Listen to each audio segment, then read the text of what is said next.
Vamos lá, pessoal. Parte 3, né? Fazer trades ou fazer buy and hold com FIIs, né? Vamos lá.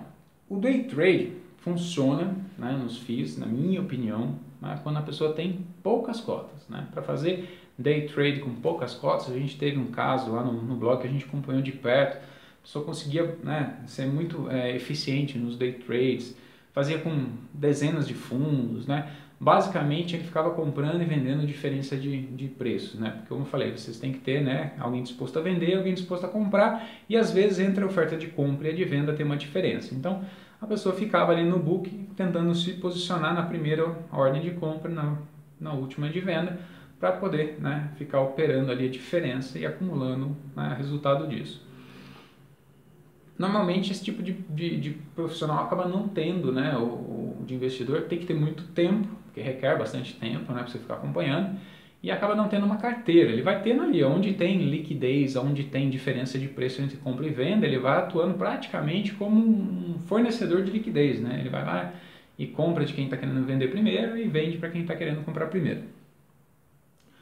Ah, pode usar gráfico? Pode fazer day trade sem operar spread, pode usar gráfico, fazer day trade, mas eu acho, né, mais uma vez, como é um mercado menos líquido que as ações, o day trade, para ele ser eficiente, ele precisa de muita liquidez, porque você não pode ter ruído no sistema, né? E fundo imobiliário costuma ter menos liquidez que ações, então acho que day trade ele serve mais nas ações. Ah, até você mais fala que existe o swing trade. Então, o swing trade é um intermediário entre isso. Então, o cara não está pensando mais no fazer só a troca. Ele está pensando em fazer uma operação em que ele escolhe o fundo imobiliário, ele acompanha e fica com esse fundo imobiliário até a tese dele vingar, né? Ah, eu acho que isso aqui vale 100, né? Está 75. Ele compra e quando chegar no 100 ele vende e vai procurar outro fundo para comprar, né? Funciona também com pessoa física, mas requer que a pessoa seja um pouco mais experiente, porque ela vai ter que ficar arbitrando, né, preço e valor, que é uma questão, né, muito complexa essa de preço e valor. Eu vou falar um capítulo à parte sobre isso. Mas funciona, né, desde que ele tenha um sistema, tenha experiência, saiba identificar onde é que estão as discrepâncias aí, onde é que o mercado está exagerando, né, o mercado ele vai para frente, vai para trás, né? Ele oscila, ele gera oportunidades para isso.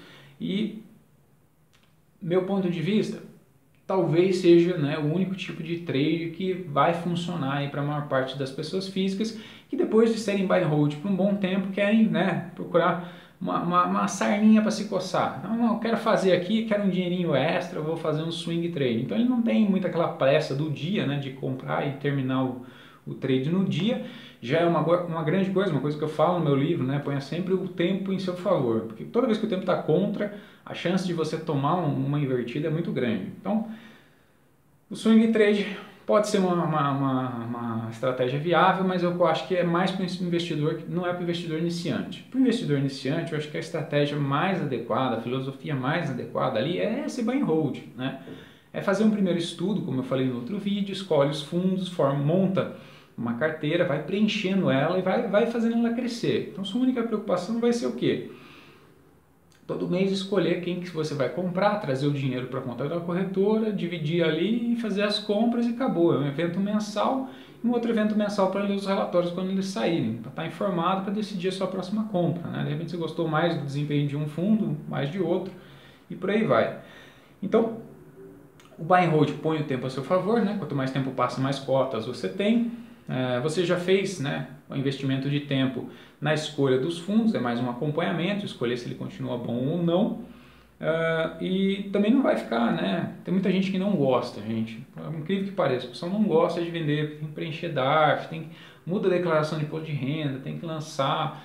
Ah, não, eu já comprei, já escolhi, eu quero uma coisa simples, né? Como é na renda fixa. Ele veio da renda fixa, ele simplesmente botava e tirava o dinheiro, ele não tinha que ficar, né, pagando DARF, entra toda uma burocracia que a maior parte das pessoas não tem. E aí entra um monte de gente querendo vender programinha que faz DARF, que não sei o que, uma pentelhação sem fim. Então, uma vez por mês, o buy and hold vai lá, né, transfere o salário que ele destinou ao investimento, põe na conta da corretora, já tem a carteirinha ali, escolhe qual fundo ele vai, compra, acabou. Segue sua vida, vai cuidar da família, vai curtir, vai passear, vai trabalhar, né? Enquanto a sua geração de renda da ativa não for maior que é a sua geração de renda passiva, né? Que é essa renda do investimento.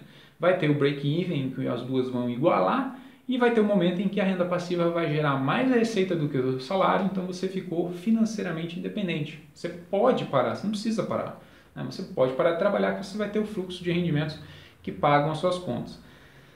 Não é exatamente isso, né, que um investidor vai buscar nos fundos imobiliários. Ele quer acumular o máximo possível de patrimônio durante o tempo que ele estiver, né, ativo, né, com saúde, com tempo, com disposição, faz o que gosta, né? Mas e a gente tem que lembrar sempre, a gente tem que gerar uma gordurinha. Por quê?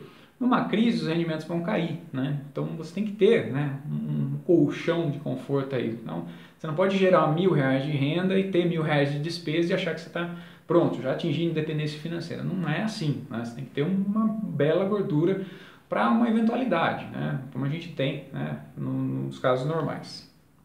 Mas é uma filosofia interessante, né? O pessoal já gosta quando atinge esse equilíbrio, né? Quando ele começa a receber na conta o mesmo tanto que ele recebe de salário. Então ele já fala, opa, já há alguma coisa mudando aqui, né? Estou recebendo 2 salários por mês, a coisa começa a acelerar. Por isso que fala que é o efeito dos juros compostos. Começa bem devagarzinho, aí vai inclinando e de repente dá um salto exponencial.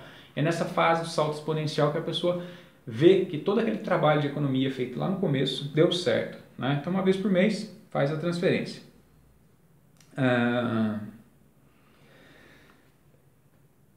Swing trade funciona como buy and hold, né? Se você de tempos em tempos quiser olhar para algum dos fundos ali e falar que perdeu o sentido, vou trocar, vou escolher outro, dá para fazer.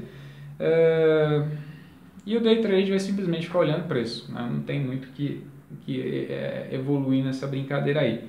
É uma briga, né? Você pode, obviamente, fazer uso aí de uma estratégia, ferramenta, né? Já me falaram bandas de Keltner, bandas de Bollinger, IFR, e aí o cara vai ter que ser o expert lá nos indicadores, né? Para montar um sistema que vai dizer para ele a hora de comprar e de vender. Então é mais complexo, requer mais tempo, requer mais dedicação também, e fica com essa história do entra, compra, vende, né?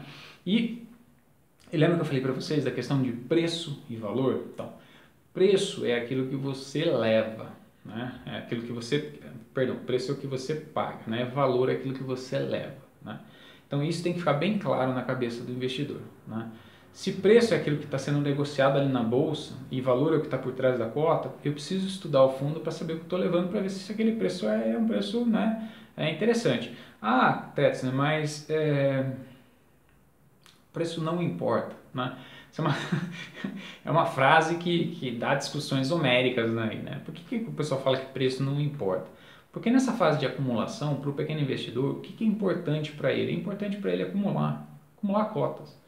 Não é importante saber, não vai fazer muita diferença para ele, né, se comprando poucas cotas todo mês, se ele pagou 10 centavos ou 15 centavos a mais do que ele iria pagar se ele fizesse ali uma ferramenta, escolhesse o melhor momento. O que vai fazer diferença é a constância, todo mês ele comprar.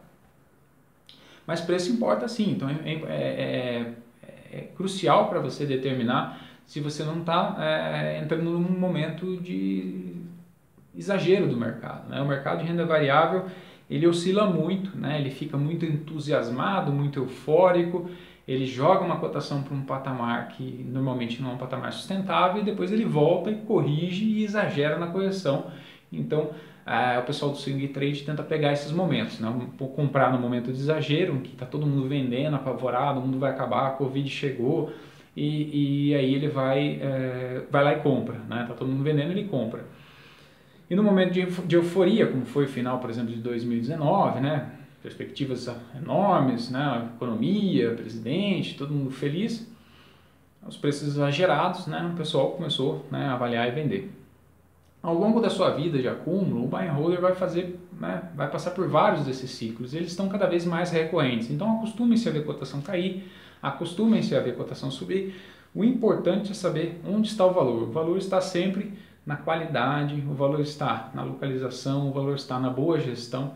O valor é uma coisa que você vê, reconhece e que você consegue transformar, né, em qualidade. Você fala, puxa, esse cara é diferente, né?